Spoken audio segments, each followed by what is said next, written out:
Hi hello friends, welcome to PUC exam preparation channel. ಇಂದು ನಡೆದ political science exam 2 ಬಗ್ಗೆ answer ನೋಡೋಣ. ಭಾಗ ಎ, ರೋಮನ್ ಅಂಕಿ I. ಕೆಳಗಿನ ಪ್ರಶ್ನೆಗಳಿಗೆ ಸರಿಯಾದ ಉತ್ತರವನ್ನು ಆರಿಸಿ ಬರೆಯಿರಿ.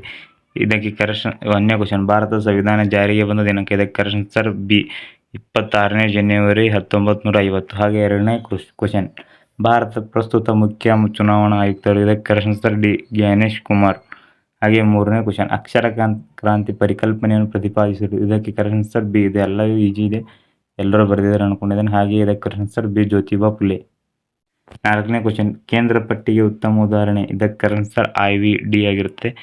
ಹಾಗೆ 5ನೇ ಕ್ವಶನ್, LACಯನ್ನು ವಿಸ್ತರಿಸಿ. Line of actual control. Roman ಅಂಕಿ 2, ಈ ಕೆಳಗಿನ ಪ್ರಶ್ನೆಗಳಿಗೆ ಖಾಲಿ ಬಿಟ್ಟ ಸ್ಥಳ ಭರ್ತಿ ಮಾಡಿ.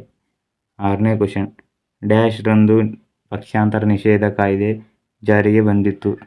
ಇದಕ್ಕೆ ಕರೆಕ್ಷನ್ ಆನ್ಸರ್ ಏನಂದರೆ, ಇದು ಆಲ್ರೆಡಿ 1965 ಆ್ಯಕ್ಚುಲಿ 1965ರಲ್ಲಿ ಬಂದಿದೆ. ಹಾಗಾಗಿ ಇದಕ್ಕೆ 1965 ಆಪ್ಷನ್ ಕೊಟ್ಟಿಲ್ಲ.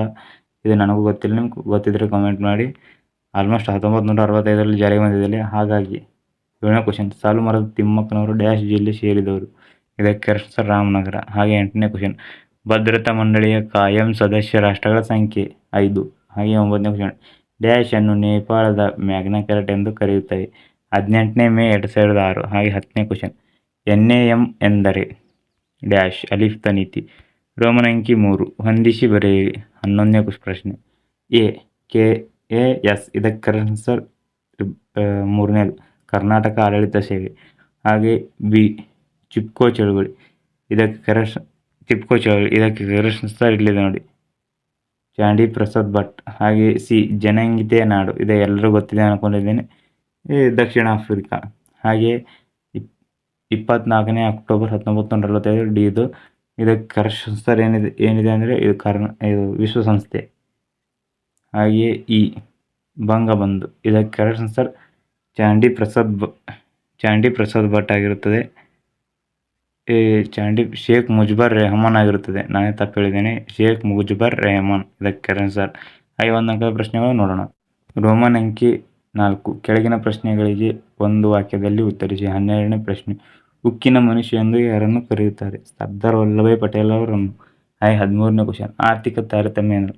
ಆರ್ಥಿಕ ತಾರತಮ್ಯ ಅಂದರೆ ನಾವು ಬಡವರು, ನೀವು ಶ್ರೀಮಂತರು ಅಂತ ಆರ್ಥಿಕದಲ್ಲಿ ತಾರತಮ್ಯ ಮಾಡುವುದು ಆರ್ಥಿಕ ತಾರತಮ್ಯ ಅನ್ನುವರು. ಹಾಗೆ 14ನೇ ಕ್ವಶನ್, INTUC ಅನ್ನು ವಿಸ್ತರಿಸಿ. ಇದೆ Indian national trade union Congress. ಇದಕ್ಕೆ ಕರೆಕ್ಟ್ ಆನ್ಸರ್. ಹಾಗೆ 15ನೇ ಕ್ವಶನ್, ವೆಸ್ಟ್ ಪಾಲಿಸ್ ಒಪ್ಪಂದ ಯಾವಾಗ ನಡೆಯಿತು? ಜೂನ್ 15, 1251ರಲ್ಲಿ. ಹಾಗೆಯೇ 16ನೇ ಪ್ರಶ್ನೆ, ವರ್ಣಭೇದ ನೀತಿ ಎಂದರೇನು? ವರ್ಣಭೇದ ನೀತಿ ಅಂದರೆ ಚರ್ಮದ ಅಥವಾ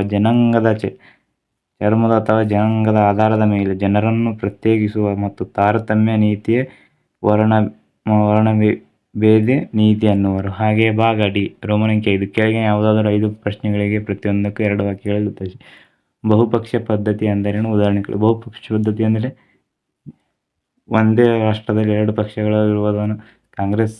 ಉದಾಹರಣೆ ಕಾಂಗ್ರೆಸ್, BJP ಯಾವುದಾದರೂ ಇನ್ನು 2ಕ್ಕಿಂತ ಹೆಚ್ಚು ಆಗಿರ್ಬೋದು. ಹಾಗೆ 18ನೇ ಕ್ವಶನ್, ಕೇಂದ್ರ ಲೋಕಸೇವಾ ಆಯೋಗ ಸದಸ್ಯರಿರುವ ಅರ್ಹತೆಗಳು. ಇದು ಸಹ ಈಜಿ ಇದೆ. ಹಾಗೆ ಡಾಕ್ಟರ್ BR ಅಂಬೇಡ್ಕರ್ ಅವರು 3 ಜನಪ್ರಿಯ ಜ್ಞಾನಿಗಳು. ಇದು ಸಹ. ಹಾಗೆ ಜಾಗತೀಕರಣ ಅರ್ಥವನ್ನು ನೀಡಿ. ಬ್ರಿಕ್ಸ್ನ ಯಾವುದಾದರೂ 2 ಸದಸ್ಯ ರಾಷ್ಟ್ರಗಳನ್ನು ಹೆಸರಿಸಿ. ಅದೇ ಭಾರತ, ರಷ್ಯಾ, ಚೈನಾ ಯಾವುದಾದ್ರೂ 2 ಬರೆಯಬೇಕು.